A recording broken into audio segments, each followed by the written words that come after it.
cari Miss Uni, cuma solusi doang. Minta Oke. advice aja sebelum saya pulang.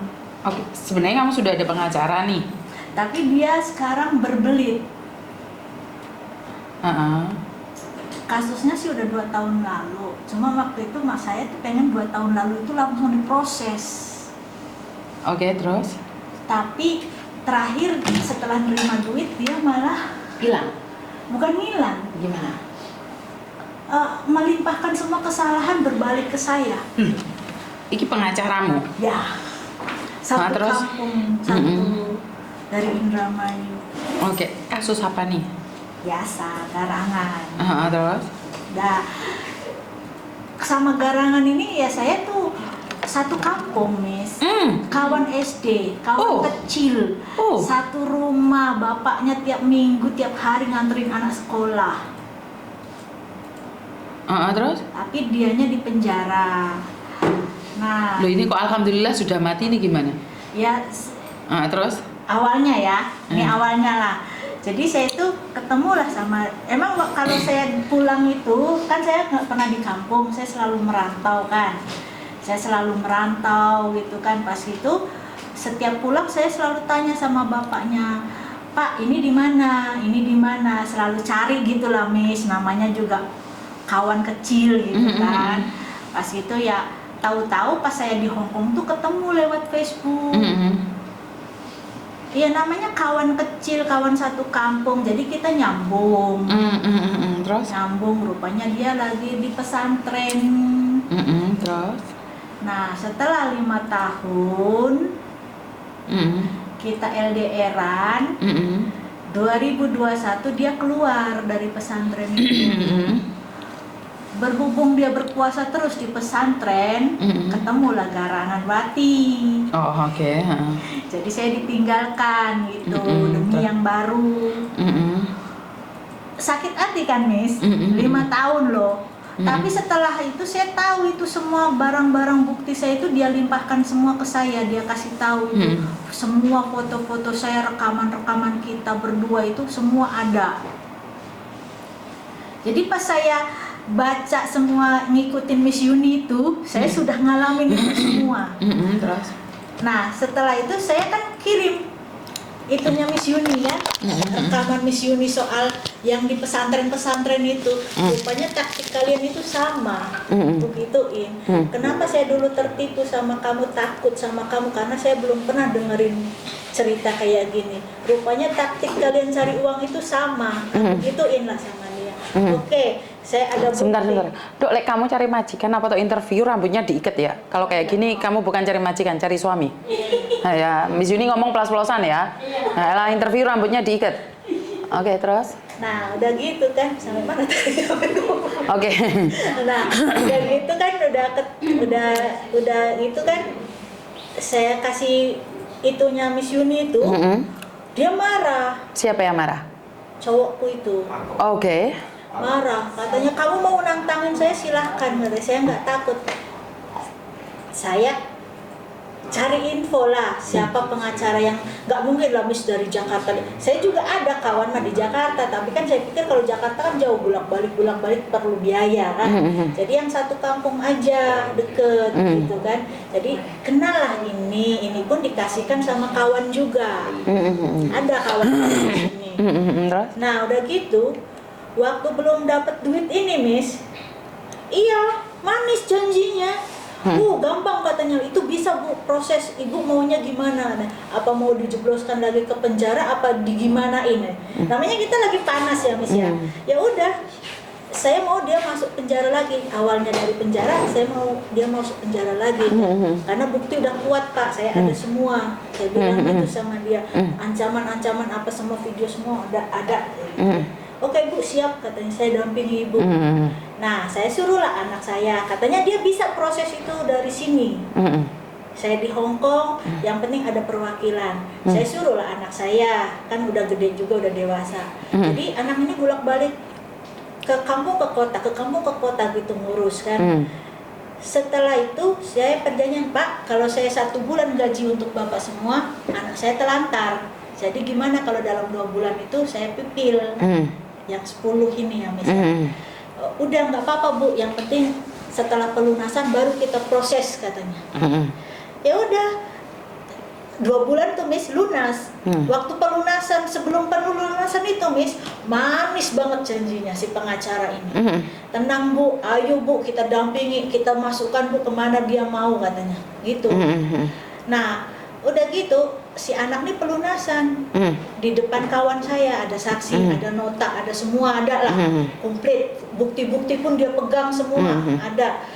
Setelah pelunasan, saya tanya balik, ya Bu, nanti saya bikin itu katanya, apa sih yang namanya untuk apa sih untuk pemanggilan pertama itu namanya itu kita bikin katanya. Nanti anak ibu sama saya ke polsek katanya, ke Polda katanya buat laporan. Iya pikir saya iyalah Miss ya, tenanglah saya, udah anak saya pulang, kan udah malam kan pulang. Terus sudah 1 bulan saya tanyain lagi, Pak prosesnya dari sampai mana? Malah dibalikkan Bu, katanya ini ibu yang kena, karena ibu yang ngajak mandi, ibu yang ngajak apa. Loh kok saya yang kena? Saya nggak tahu, namanya kita lagi ngobrol. Saya mandi dulu lah, aku bilang. Ya udah nggak usah dimatikan katanya handphone, mandilah. Jadi kan saya ada kamar sendiri, handphone di luar, saya di dalam. Saya tuh emang nggak ada pintunya tuh Miss, kamar mandi itu. Jadi saya letakkan handphone di luar, rupanya sambil itu dia tuh ngemerah saya sambil mandi itu, dia rupanya kayak gitu. Nah saya kan nggak tahu waktu itu di kamera, kan namanya kita orang itu pun gaptek juga ya, kalau video itu bisa sambil kamera kan nggak ngerti. Udah gitu dia nggak mau ngerti penjelasan saya. Katanya tetap saya yang disalahkan. Bahkan katanya anak ibu pun bisa kena karena rekening atas nama anak ibu. Maksudnya? M-banking. Maksudnya? Karena waktu di dalam itu saya kasih M-banking anak saya. Anak saya kan punya 3, jadi saya kasih 1 lah buat dia gitu, buat kita kirim duit gitu kan. Ke penjara itu? Oke. Tapi nggak lama, yang kebanyakan malah M-banking orang lain. Katanya kan kalau M-banking kan kalau handphonenya kena operasi gitu kan, pasti ganti lagi, nah lupa lagi passwordnya gitu kan. Jadi setelah dia bilang handphone kena razia katanya, langsung lah anak saya suruh ngeblok bank dia kan, yang dia kan blok karena handphone nggak ada, M-banking nggak ada, hilang semua, langsung blok aja itu rekeningnya, begitu kan. Jadi di blok. Nah terus yang lainnya itu rekening orang lain yang dipakai, tapi gonta-ganti, semua transaksi ada, tapi nggak sampai ratusan juta, cuma 58. Nah yang 12 juta itu masuk utang. Dia ngakuin itu yang 12 juta itu masuk utang. Dia ngakuin. Cuma waktu setelah 2 tahun kesini tuh Miss, karena ya udah Bu, kalau kayak gitu mah katanya nunggu ibu pulang aja, biar kita yang ngurus sama ibu, jangan anak ibu yang ikut katanya. Jadi ibu yang laporin sendiri. Karena apa ya Miss, kita kan udah kesel, kayak dipermainkan gitu, jadi kita los aja gitu loh Miss, los. Nah setelah itu baru saya telepon lagi. Nah bulan kemarin itu baru saya tanyain lagi, karena denger dia udah meninggal, yang cowok saya itu sama istrinya, dia nikah sama cowok itu kan, terus sama cewek itu nikah, terus udah lama sakit gitu, sakit meninggal. Jadi saya tanyain lah uang saya ini kan, karena dia nggak berbuat apa-apa, nggak ada surat apa yang dikeluarin, nggak, cuma ngetik doang, ngetik buat tanda bukti kalau dia pengacara saya, itu doang. Terus? Iya saya tanyain lah duit yang 10 juta itu, bener nggak yang di sini itu, saya tanyain kan Miss, ada salah saya omongan, karena apa yang saya rekam waktu itu, ya itulah yang saya kemukakan. Terakhir dia jawab apa? Itu duit katanya buat konsultasi. Lah, kalau konsultasi aja saya tanya sana sini pengacara, nggak cuma dia yang pengacara yang saya tanya itu gratis. nggak ada. Bahkan anak saya yang saya suruh sendiri ke situ pun dia bilang nggak ada itu omongan konsultasi itu, nggak ada. Jadi saya tuh kayak kesel gitu loh, Miss. Oke. Kenapa saya bilang nih tentang pengacara itu tidak semudah yang kalian pikirkan. Ngobrol sama mereka itu bayar, Mbak. Bisa dibilang seperti itu. Iya, saya tahu. Cuma asal terang-terangan, Miss. Iya, sekali lagi nih.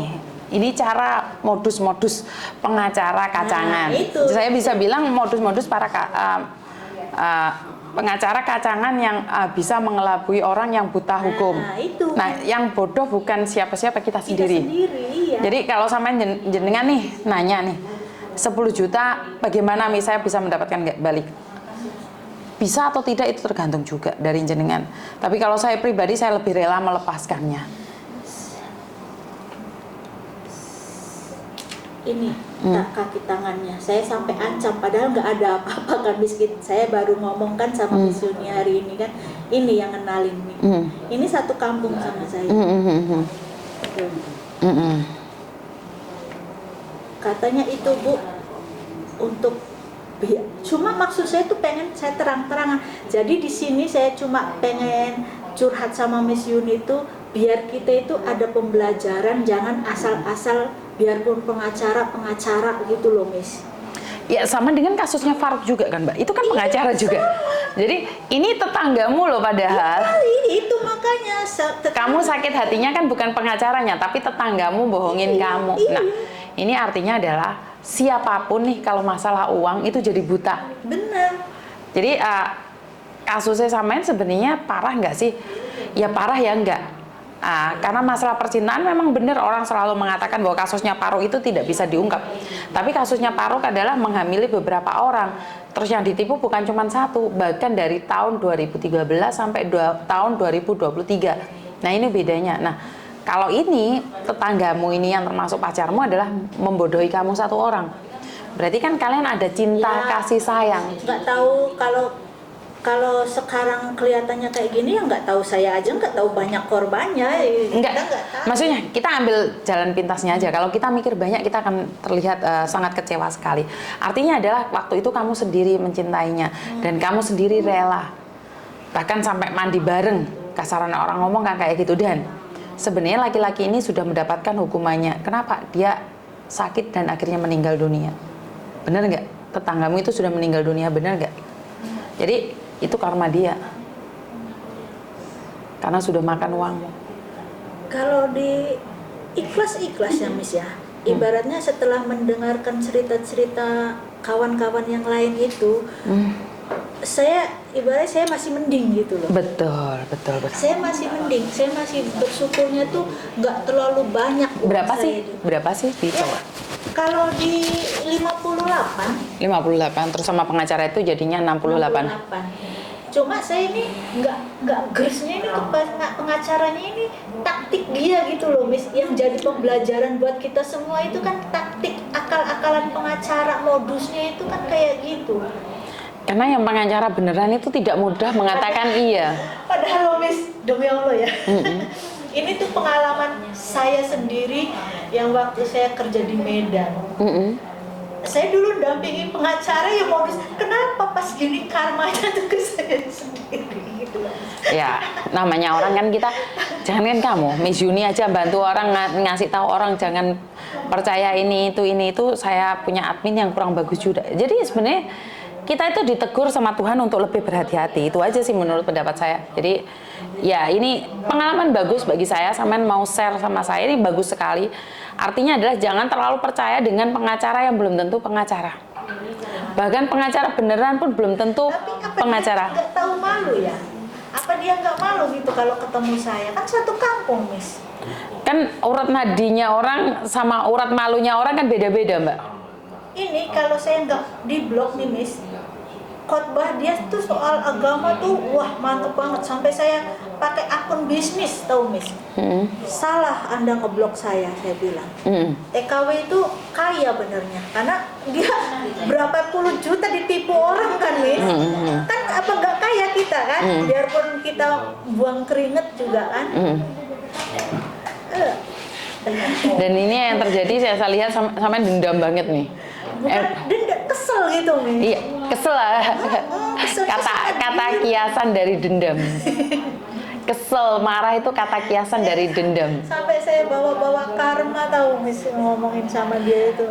Saya cuma 10 juta loh. Cuma 10 juta, kenapa sampean nggak ikhlas lah? Bukan masalahnya gini, kalau dia terang-terangan,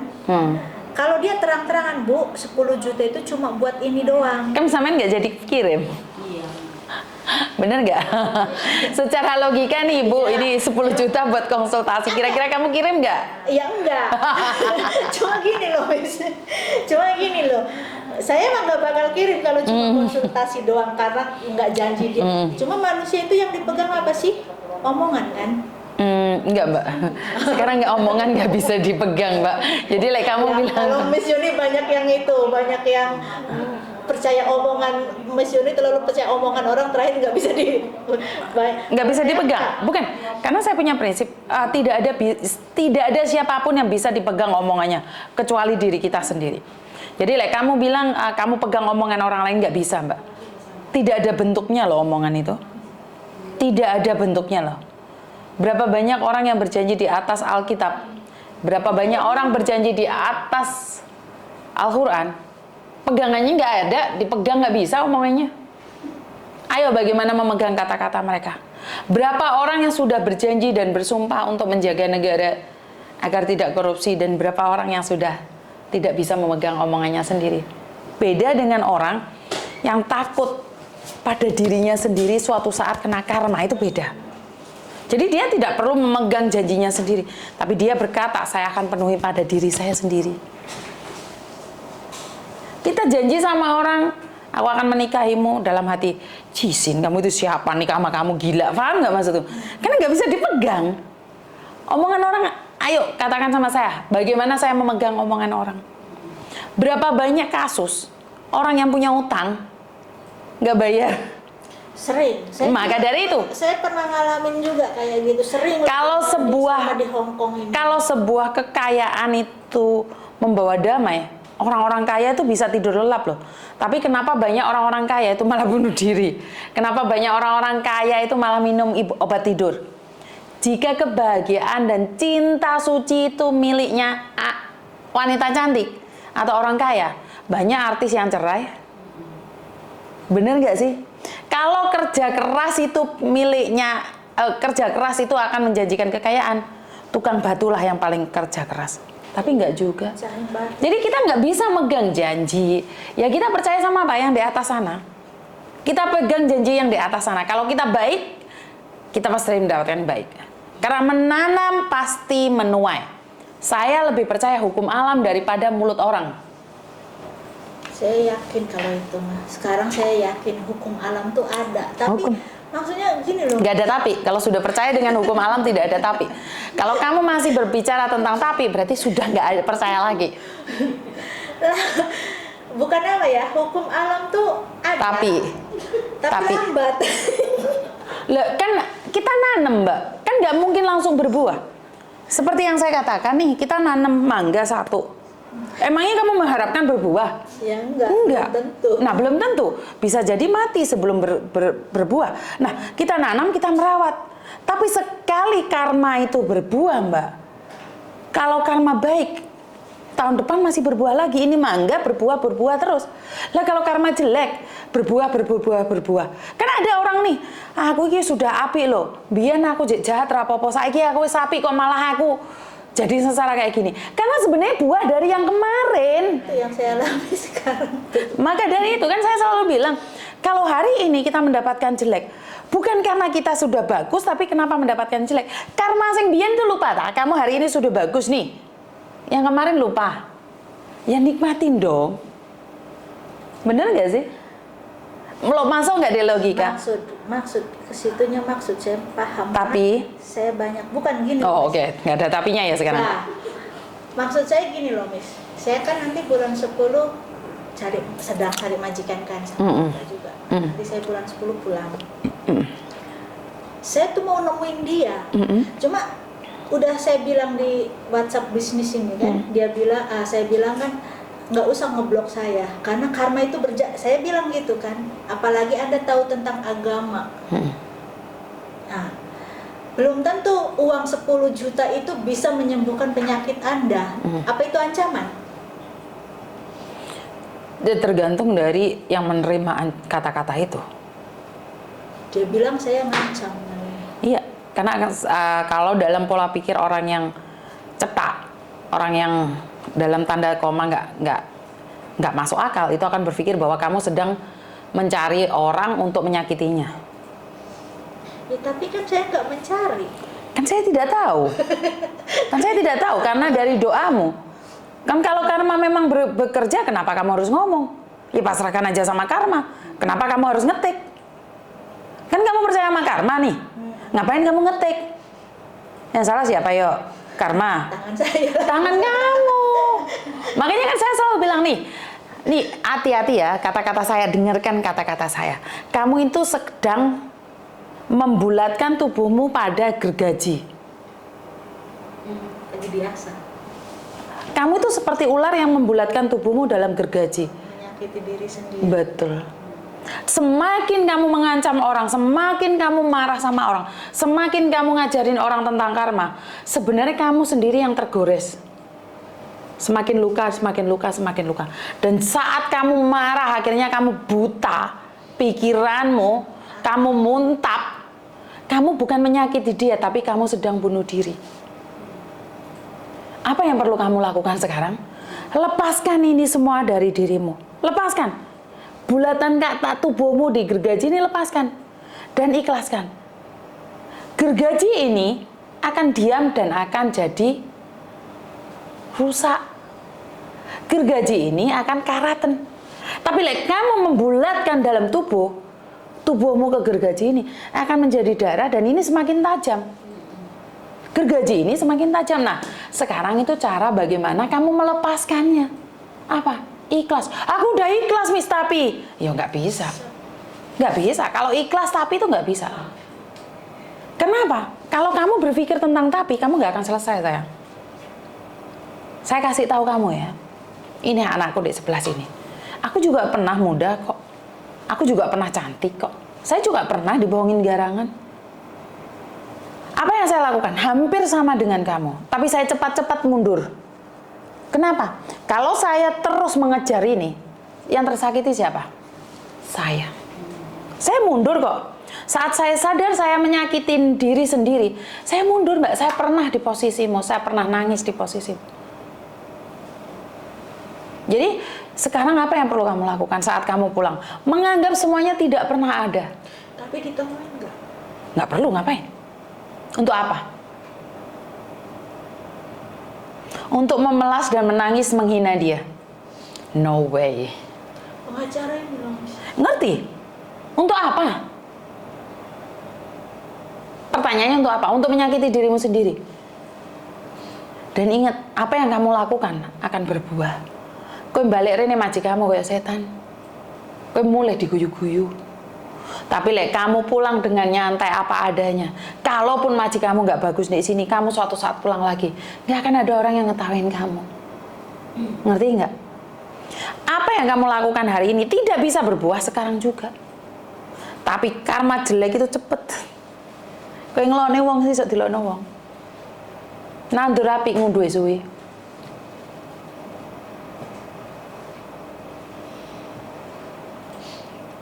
Ini saran aja.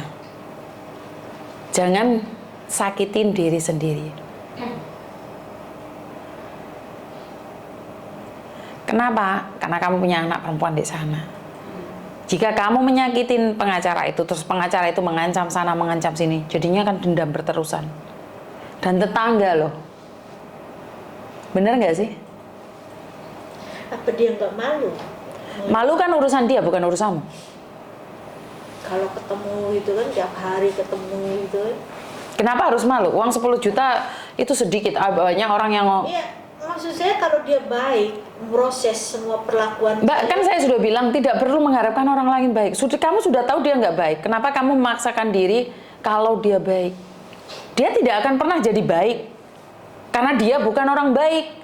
kelar, selesai. Agama-agama dia itu cuma topeng dong. Saya tidak pernah berani berbicara tentang agama adalah topeng. Tapi berapa banyak orang memakai kedok agama untuk mencari makan? Berarti taktik dia juga kayak gitu ya. Iya, sekali lagi. Ada orang yang diberikan ilmu untuk memberi, ada orang yang diberikan ilmu untuk menyakiti. Tinggal jenengan milih yang mana. Dan kamu pasti tahu pengacara itu seperti apa. Itu urusan dia, bukan urusan sampean. Dan sampean tidak perlu heboh-heboh untuk mengotori tangan sampean, pikiran sampean, mulut sampean, jari sampean untuk menghina dia. Kalau saya pribadi nih, saya merasa terteror jika kamu selalu SMS. Pasalnya sudah beda lagi, bukan dia yang membohongi jenengan, tapi jenengan yang meneror dia. Itu dia bilang gitu. Iya. Iya. Karena itu aku bilang, sampean mau bunuh diri dengan melilitkan tubuhmu dalam gergaji. Kalau iya, nggih monggo silahkan. Tapi sebagai TKW nih, saya tidak ingin kamu terlihat bodoh di sana. Lepaskan. Seolah tidak terjadi apa-apa, maka dia sendiri akan malu. Ngeri nggak? Kalau kamu di depan dia, orang kan tahu. Yang jelek bukan dia, kamu. Yang jelek itu kamu. Bu, dapurane kuwi teko Hongkong, sombong banget, cangkeme mencucu. Bener nggak? Coba lek kamu lemah gemulai, terserah apa adanya. Baik, padahal kuwi dihapusi karo Pak Jowo. Kenapa dia nyantai? Paham nggak maksud saya? Orang itu akan ngeliat. Kalau kamu bra-bra, jangkrik, iku gak api, iku gini-gini, cerita di tonggo kabeh cangkeme cucuke sak dawan-dawan. Orang kan bilang, bayu di Hongkong 10 juta geger sak desa. Bener nggak? Baru 10 juta. Baru 10 juta cangkem bayu model-model kemana-mana. Tapi kalau kamu diem cuek, orang akan bilang, Bayu Markona kayak dihapusi Pak Ijo kok diem aja yo, melas yo, muga-muga untuk pengganti ini sing api, untuk duit, untuk majikan sing api. Kan keluar mulutnya orang kan bagus toh? Kamu pilih, kamu milih sendiri. Mana yang kamu mau? Ini orang yang menghinamu dan ini orang yang mendoakanmu. Pilih sendiri. Coba kamu pulang di desa nggo pedang naga puspa nglwabrak ngene Pak Ijo. Wong desa ngomong kae lho. Markona pulang Indonesia deloken sombonge. Tonggo teparo dilabraki kabeh. Bener enggak? Bener mis ke situ. Nah iya. Ambil positifnya. Ya untung kamu yang dibohongin. Bukan kamu yang bohongin orang. Ya menawa suatu saat anakmu dapat jodoh orang apik, nggak ditipu. Bene lah sing ngunduh karma jelek itu aku, bukan anakku. Lah ya gitu kan enak toh, damai toh. Damai enggak? Oleh kamu mikir balas dendam, suatu saat anakmu juga akan disakiti orang. Hah? Prosesnya itulah. Loh, ya. Untuk ikhlas tuh sama garangan aja butuh proses lama banget ikhlas. Dan kamu nggak akan pernah bisa kaya jika hatimu tidak pernah ikhlas. Kamu tidak akan pernah bisa kaya kalau kamu tidak ikhlas. Karena rezeki itu bukan uang lah. Saya bilang kaya itu bukan uang ya. Rezeki itu akan turun nih. Helikopter ate medok. Wih, tempatnya gak penak, gak imbang. Wih, medok meneh gak imbang. Akhirnya rezeki ini gak ono ning ndukur tok, melayang di kamu. Tapi hatimu bersih, ikhlas kabeh. Iki kan mingkir kabeh to. Rezeki kan ceblok ngene jenengan to. Proses ikhlas iki lho lembaran iki lho, Mbak. Lu lek saiki kamu ruwet kayak ngono ya jangan mengharapkan mukjizat itu nyata. Wong pikiranmu dhewe bulet. Bener nggak? Kita berbicara tentang logika aja, berbicara tentang Tuhan kedukuran awake dhewe gak kuat. Ikhlas itu ngenteni rezeki medhuk. Wis. Kowe lek tetep ngiling-ngiling rezekimu sing wis mung gua diingi, gak nyampe otakmu, Mbak.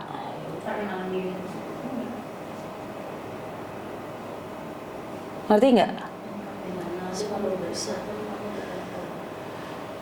Lagian kan, lagi kalau ngurus-ngurus lagi kan biaya lagi, duit lagi, itu lagi malah Seperti yang saya katakan, jangan gulatkan tubuhmu pada gergaji. Lepas. Bisa nggak? Berdoalah ke depannya dapat majikan yang baik. Harapan kita kan itu toh. Orang lain mau bilang sampean bodoh, goblok. Bodoh amat. Selalu dibodoh-bodohkan, Miss. Siapa yang bodoh-bodohi kamu? Wah, Hah? kawan. Lu kawan tahu apa tentang hidupmu? Hah? Kawan tahu apa? Kan kawanmu tidak merasakan cinta video callan saat sayang-sayangnya toh? Hah? Kan nggak? Lah kenapa kamu ingat yang jelek terus tentang laki-laki yang sudah meninggal itu? Kenapa kamu nggak ingat waktu sayang-sayangnya itu? Papa, mama, bunda, iya nggak? Ya jangan yang jelek terus no yang diingat-ingat. Yuk kamu beli kasih sayang kok sekarang marah ya nggak boleh no. Dia kasih sayang nggak sama kamu? Ya nggak paham. Ya, intinya Enggak, intinya oke, kamu bilang nggak sayang, ngapain kamu mandi telanjang ditungguin? Kowe iki sapa? Kebo. ya mungkin karena butuh Ya kan kamu juga butuh. duit. Kamu juga butuh dia kan? Kenapa sekarang yang disalahin kok kayaknya dia terus nih? Bukan, saya nggak nyalahin. Kalau saya bilang kan saya sama Garang sudah ikhlas, ikhlas. Saya cuma ngerasa apa ya, bener saya ini kayak bener lah kata kawan-kawan kan saya bodoh gitu kan, karena nggak. Saya minta maaf nih. Manusia diciptakan punya kekhilafan agar belajar di masa depan. Bukan menghajar diri sendiri, bukan menghantam diri sendiri karena kebodohan. Paham nggak maksudku? Saman masih oke loh mbak. Saman masih oke bisa berdiri. Kebayang Sofi nggak? Tahu. Kebayang bagaimana kehidupan Sofi nggak? Sofi nyantai, semakin hari bukannya kurus, semakin gemuk. Saya Miss ya melihat kayak curhat-curhat sama Miss Yuni soal hutang. Saya selama di Hong Kong saya pernah ngalamin. 1 bulan sampai 10.000 harus saya setor ke bank, tapi duitnya nggak tahu siapa yang makan. Bukan nggak tahu siapa yang makan. Maksudnya yang enak orang saya yang harus. Ya karena kecerobohanmu. Saya pernah ngalamin, tapi alhamdulillahnya saya tuh ya dapat majikannya oke, ada waktu untuk berdoa, untuk. Nah, saya kasih tahu jenengan ya. Saya kasih tahu jenengan satu hal. Orang dikasih mertua bagus, orang tua nggak bagus. Dikasih orang tua mertua bagus, suami tidak bagus. Dikasih mertua orang tua, suami bagus, anak tidak bagus. Dikasih mertua anak, orang tua, suami kerjaan bagus, kesehatan nggak bagus. Orang dikasih semuanya bagus, kesehatan bagus, kere. Paham nggak maksudku? Ini adalah sudah seperti ini, kita harus akuin itu. Oke, kamu anak bagus, keluarga bagus, laki-laki nggak bagus, majikan bagus, ya wajar no. Kalau sampean yang dapat bagus semua, bagaimana dengan orang lain? Kan nggak kebagian kayanya, bener nggak? Bener nggak? Ya berarti sampean harus deleh-celeh ngandek amal jariah. Itu tetap kamu harus naruh di manapun 100, 200, 500 daripada dipakan pengacara, daripada dipakan garangan, kan lebih baik diberikan ke mereka, ya. Iya, Aku cuman itu yang bantu saya sampai sekarang bisa berdiri itu cuma itu, Miss. Cuma mungkin cara donasi saya dulu itu terlalu riba. Maksudnya? Itu kan, riba itu apa? Terlalu riba itu gimana? terlalu ria, bukan riba lah, ria. Salah ngomong. Terlalu ria saya itu dulu. Jadi penghasilan dari sana sini banyak, jadi ada siapa aja yang kayak untuk pembangunan mana itu. Tapi kalau saya suka satu tempat ini, saya suka di situ. Tapi saya bukan pamer di orang gitu, bukan, tapi pamer di lingkungan situ. Kayak untuk acara tahlil malam Jumat di tiap-tiap musola gitu, saya selalu lakukan. Tapi ya cara saya itu mungkin ria. Iya, sekali lagi seperti yang saya katakan, tepuk dada tanya selera. Hanya kamu yang tahu yang mana yang harus diperbaiki, mana yang tidak. Jangankan kamu, Miss Yuni sendiri juga sama. Miss Yuni punya kelemahan. Kalian lihat semuanya bahagia. Miss Yuni juga punya penyakit kok. Keluarga bahagia. Dan umur saya belum tentu panjang. Karena itu saya selalu bilang saya berpikiran positif tentang apapun. Karena saya takutnya nih, saya benci sama kamu besok saya mati. Itu yang saya takutkan. Karena itu saya tidak pernah dendam dengan siapapun. Yang kamu punya sekarang adalah dendam. Orang ngerti, Mbak. Umur gak ada di kontrak. Kalau umur ada di kontrak, kita tahu besok mati hari ini, kita baik. Benar gak sih? Karena itu hanyalah rahasia Tuhan. Orang lahir bisa diketahui dari dokter. Orang mati nggak ada tulisannya. Dok, kapan matiku dok? Nggak ada dokter kata, oh jam 13, jam 12, jam 24, jam 50 kamu mati. Nggak ada. Dokter cuma bilang, saya minta maaf mungkin 3 hari lagi sudah tidak bisa. Loh nyatanya masih umurnya 6 tahun lagi. Masih jalan-jalan orangnya shopping-shopping. Bener nggak sih? Orang yang sehat bugar, masih minum kopi pagi, tabrakan mobil meninggal. Bener nggak? Karena nggak ada kontraknya. Bapak saya aja malam telepon subuh meninggal. Makanya kan nggak ada kontraknya. Terus ngapain hati kita ini yang cuma satu ini kita kotori dengan dendam gara-gara 10 juta? Edan kamu itu. Edan nggak? Dosa Mbak. Ngerti? Ada lagi? Hah? Lihat curhat sama Miss Yuni malah sabda Pandita Ratu pilih. Tim Joy. Hah? Udah? Jadi bebasin gitu. Ya terserah, lain jenengan gak mau lepasin juga gak apa-apa, simpan aja. Bukan maksudnya umpama silaturahmi nggak salah kan, tapi nggak mungkin kan. Terserah jenengan, saya sudah bilang. Bodoh amat dan anggap tidak pernah terjadi, selesai. Silaturahmi buat apa? Nanyain, piye Pak uangnya 10 juta? Nggak mungkin dari cara sampean yang ngomongnya nggak mungkin kalau nggak nanyain. Oh kayak lo si Markona mulai ngelabrak Pak Paijo. Walaupun saya nggak ngelabrak loh silaturahmi ya, saya mana tahu.